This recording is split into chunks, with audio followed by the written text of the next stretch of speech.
Why is it that people have to suffer? Why is it that some people can't eat? Why is it that some people don't have homes? Why is it that some people can work all the hours possible in a week and still not have enough to maintain their families? My name is Manolo de los Santos, and I'm from the Caribbean.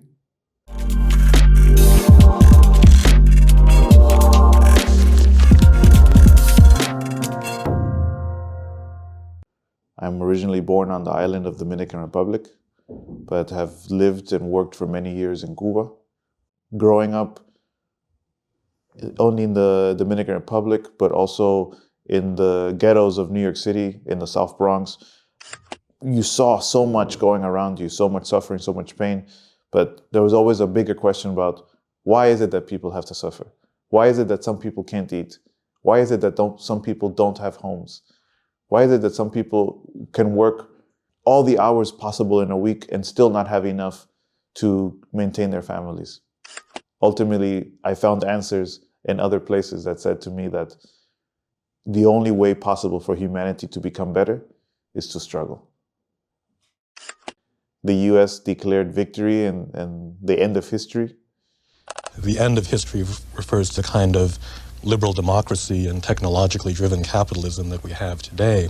Will be the last civilization that mankind will achieve. Liberal democracy comes much closer to fitting human nature in that sense than virtually any type of prior form of government or political organization or social organization.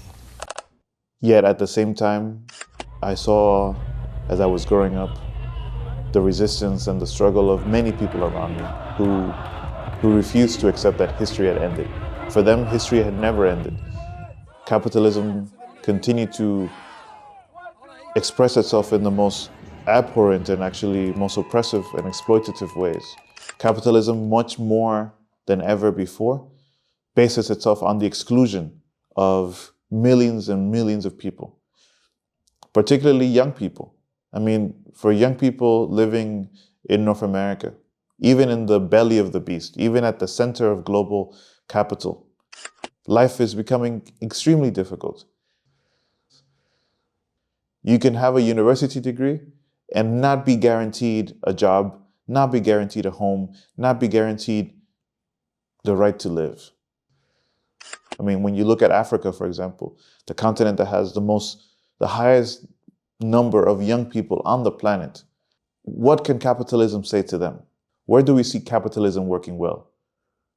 In the Congo? In Haiti? In Guatemala?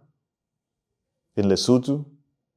Where does capitalism work well for the hundreds of millions of young people who want to live a better life?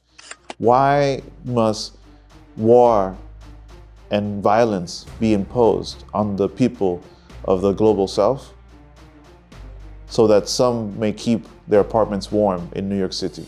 Why? I think that why is ultimately why I have a strong faith and a strong decision to fight for socialism. Because ultimately, only a socialist society, only a project towards socialism can ultimately change and transform the realities in we live in. And I think that is precisely where the vision starts for what our new world could look like. That we need a system that meets the basic needs of humanity.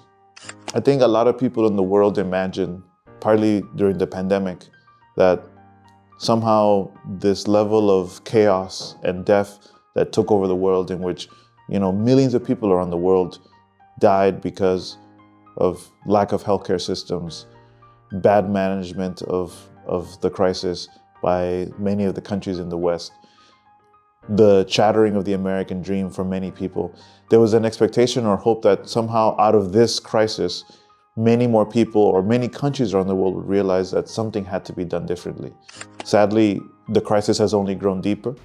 And I think that what it has demonstrated for many more people, though, is that there needs to be a unity, not just of those who call themselves socialists or those who call themselves communists, or even those who call themselves anti-imperialists.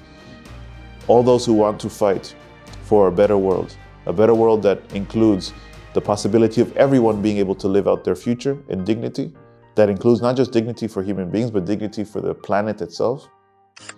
One photo that comes to mind for me always, is particularly on days like today, is a photo of Ernesto Che Guevara, a commander of the Cuban Revolution, on a visit to China, I believe in 1964, with a group of school children dancing around. For me, it's like a moment of happiness. It's a moment that reminds me of the bonds that bring together the people of Cuba and China and the global South together, of the moment when our smiles were also a weapon against US imperialism.